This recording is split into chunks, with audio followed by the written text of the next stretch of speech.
But in 1950, even so, with that kind of distance and separation, the Baptist church permeated the culture that we lived in. That is still true today, I believe, though maybe to a lesser extent. My bishop in Atlanta 35 years ago used to say that in the Southeast everyone is Baptist. There are Baptists, and there are Methodist Baptists, and there are Presbyterian Baptists, and there are Episcopal Baptists, but everyone is Baptist. He was from the Northeast, and so I think he said so with some wisdom. It's in the air we breathe. It's in the water we drink. We learned it at our mother's knee and from our teachers at school. What most people know or think they know about religion and church has been shaped by that culture rather than by their experience of religion. My bishop in southern Alabama used to say there are more Baptists in southern Alabama than there are people.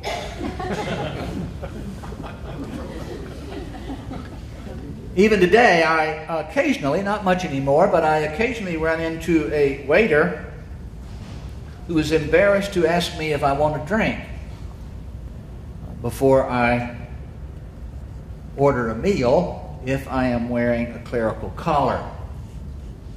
Would you like a glass of tea or something? Is what they will usually say. It's the way they say something that leaves the door open. Would you like a glass of tea or something? Sometimes I fancy that they are surprised or maybe even disappointed if I order a glass of wine or, heaven forbid, a scotch and soda. But that's how I grew up. And it's how the people around me grew up, regardless of where they went to church or where they didn't go to church, if they didn't go to church at all. One of the things that we learned was to trivialize sin. Sin had to do mostly with social behavior. As I said, the biggie was alcohol.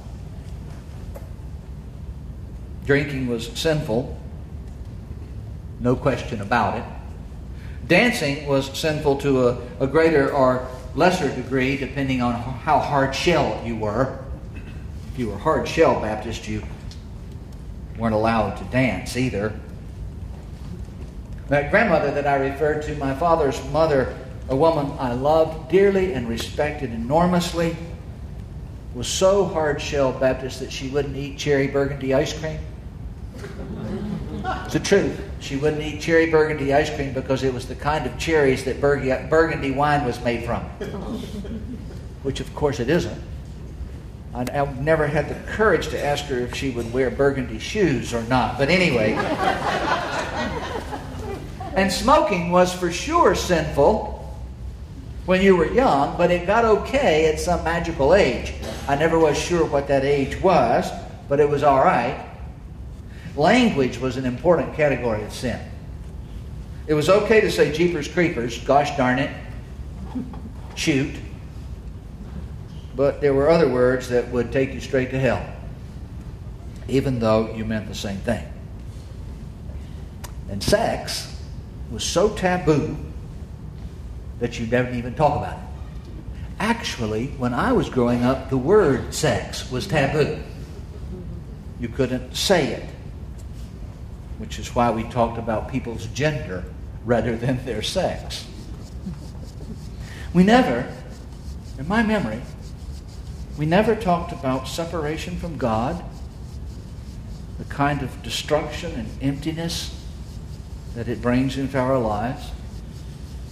We never talked about the exclusion of others because of our sense of pride.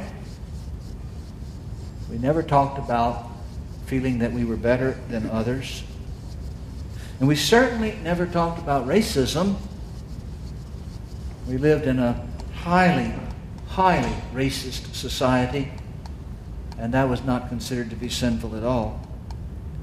We never talked about greed or the accumulation of wealth as having anything at all to do with spiritual health. Sunday was the Sabbath. I knew, of course, about the Ten Commandments. No good Southern Baptist would have passed up such an opportunity as that of having a checklist that you could check the things off. I didn't do that, I didn't do that, I didn't do that. But the three that I knew the best, perhaps the most important of the Big Ten, were thou shalt not commit adultery, honor thy father and mother, and remember the Sabbath day and keep it holy. Those were three I could quote from memory. Part of what it meant to go to Sunday school in the Baptist church was that you had to know a lesson. I had to get a moral lesson out of every passage of Scripture. Usually that moral lesson when I was young was honor thy father and mother. Don't drink, don't smoke, and don't use bad language, and honor thy father and mother. But the commandment that was driven home with most consistency, with most energy, the hardest and most frequently in church, was remember the Sabbath and keep it holy. And what that meant, first and foremost, was that you were supposed to go to church on Sunday. Somehow, it also meant that you were supposed to go to church on Wednesday night. I never was sure how that connection got made, but it was there. And it meant that you were for sure not to do those things that you weren't supposed to do anyway on the Sabbath.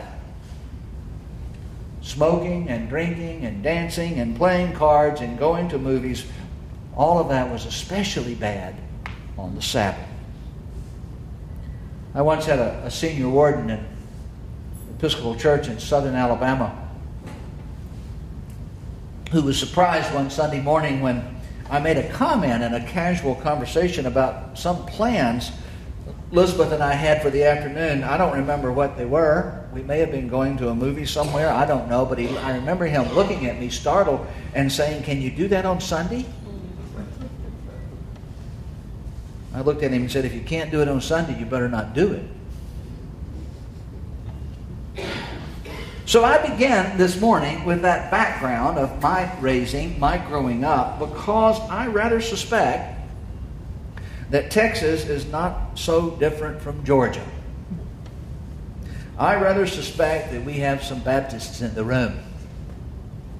Times have changed. Religion, especially old-time religion, doesn't dominate our culture so much anymore. Our children are not growing up in the same way, especially our children in the cathedral. That age child is not growing up in the same culture. But my guess is that most of us who are over 40, and that is probably most of us, grew up in the same culture. Pretty much the same culture. And while it encouraged the trivialization of sin, it also invited us to trivialize the idea of Sabbath. And I believe that our understanding of Sabbath, our lack of understanding of Sabbath, has something to say about the spirituality of why we live such frantic lives, wind up feeling so exhausted, wind up feeling so empty. So I want to talk about it a little bit, about the notion of Sabbath in the Bible. And where I'm headed, just so you know, is to look at that as a backdrop against habit 3, put first things first. The Bible's understanding of Sabbath is rooted in the creation story, especially in Genesis 2, verses 1 to 3. Thus the heavens and earth were finished in all their multitude. And on the seventh day, God finished the work he had done, and he rested on the seventh day from all the work he had done. So God blessed the seventh day and hallowed it, because God rested from all the work that he had done in creation. On the seventh day of creation, God rested. The idea here in Genesis is not one of collapse from exhaustion. It's not that God has tired himself out by working so hard in doing creation. If you read the story carefully, you will discover that it is careful not to separate rest from work. God didn't complete creation and then rest. God completed creation by resting. Resting is a part of creation. The work of creation is incomplete without the rest. It isn't exhaustion that you and I experience when we come home and we just collapse on the couch and we say, boy, I'm going to rest. And so God set the seventh day apart. It is the day that belongs to him. Now, to get a better understanding of that, it's necessary to look at two other Old Testament concepts that inform Sabbath. The first is an understanding of sacrifice and sanctification. This is hard stuff for us in the modern world. The Old Testament practice of religion, the thing that people did when they gathered for worship, was centered around sacrifice. The temple in Jerusalem was the place where sacrifice was made, the only place where sacrifice was made. But synagogue worship in the outer areas led to that sacrifice. And if you were a good Jew, you made pilgrimages to Jerusalem, to the temple, to offer sacrifice. And that seems to us to be superstitious at best and barbaric at worst. But it wasn't considered so at the time. When crops were gathered at harvest, a tenth was offered to God, usually by burning it, though sometimes the sacrifice was made by giving it to the priest. Sometimes burning it probably was more like cooking it, and it was given to the priests. Animals were sacrificed.